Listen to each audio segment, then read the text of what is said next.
ಶ್ರೀರಾಮನಿಗೆ ಒಬ್ಬಳು ಅಕ್ಕ ಇದ್ಲು. ಅವಳ ಹೆಸರು ಶಾಂತ. ದಶರಥ ಕೌಸಲ್ಯ ದಂಪತಿಗಳ ಜ್ಯೇಷ್ಠ ಪುತ್ರಿ ಶಾಂತ. ಇದರ ವಿವರ ವಾಲ್ಮೀಕಿ ರಾಮಾಯಣದ ಬಾಲಕಾಂಡದಲ್ಲಿ ಹಾಗೂ ವಿಷ್ಣು ಪುರಾಣದಲ್ಲಿ ಇದೆ.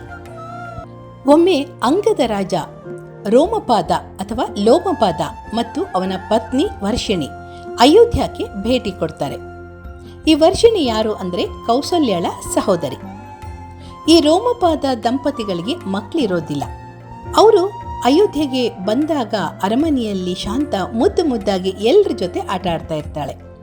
ಇದನ್ನ ಗಮನಿಸಿದ ವರ್ಷಿಣಿಗೆ ಶಾಂತಳ ಮೇಲೆ ತುಂಬ ಪ್ರೀತಿ ಬರುತ್ತೆ.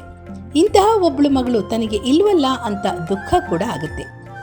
ಇದನ್ನ ಸೂಕ್ಷ್ಮವಾಗಿ ಗಮನಿಸಿದ ದಶರಥ ಯಾಕೆ ಬೇಜಾರು ಮಾಡ್ಕೊಂಡಿದ್ಯಾ ಅಂತ ವರ್ಷಿಣಿನ ಕೇಳ್ತಾನೆ. ಆಗ ವರ್ಷಿಣಿ, ನನಗೆ ಮಕ್ಕಳಿಲ್ಲ, ಈ ಶಾಂತಳನ್ನ ನನಗೆ ದತ್ತು ಕೊಡ್ತೀರಾ ಅಂತ ಕೇಳ್ತಾಳೆ.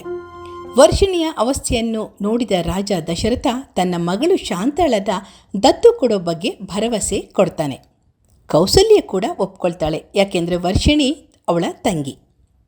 ಹೀಗೆ ದಶರಥ ಮತ್ತು ಕೌಸಲ್ಯ ದಂಪತಿಗಳ ಜ್ಯೇಷ್ಠ ಪುತ್ರಿ ಶಾಂತಳನ್ನು ರೋಮಪಾದ ಮತ್ತು ವರ್ಷಿಣಿಗೆ ದತ್ತು ಕೊಡ್ತಾರೆ.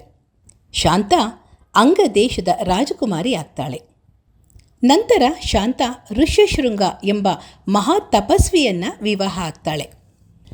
ದಶರಥನಿಗೆ ಕೌಸಲ್ಯ, ಸುಮಿತ್ರ, ಕೈಕೇಯಿ 3 ಜನ ಪತ್ನಿಯರಿದ್ದರೂ ಕೂಡ ಮಕ್ಕಳಾಗಿರೋದಿಲ್ಲ.